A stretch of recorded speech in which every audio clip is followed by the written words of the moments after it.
আসসালামু আলাইকুম। আজ বৃহস্পতিবার 21 আগস্ট 2025। আগামীকাল বাংলাদেশ এবং পশ্চিমবঙ্গের আবহাওয়ার একটি বিশেষ ঝলক আপনাদের জানাচ্ছি। কলকাতা ও দক্ষিণবঙ্গে আকাশ থাকবে মেঘলা, দিনের বিভিন্ন সময় বৃষ্টি হতে পারে। দক্ষিণ 24 পরগনা জেলায় বজ্রঝড় ও ভারী বৃষ্টির সতর্ক দেওয়া হয়েছে।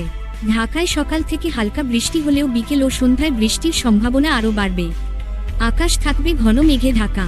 তাপমাত্রা সর্বোচ্চ 30 থেকে 31 ডিগ্রি সেলসিয়াস এবং সর্বনিম্ন 26 থেকে 27 ডিগ্রি সেলসিয়াসের মধ্যে থাকবে। তবে আর্দ্রতার কারণে ভ্যাপসা গরম অনুভূত হতে পারে। বজ্রপাতের সময় খোলা জায়গা এড়িয়ে চলুন এবং বাইরে বের হলে অবশ্যই ছাতা বা রেইনকোট সঙ্গে রাখুন। প্রতিদিনের সর্বশেষ আবহাওয়ার খবর পেতে চ্যানেলটি সাবস্ক্রাইব করে রাখুন।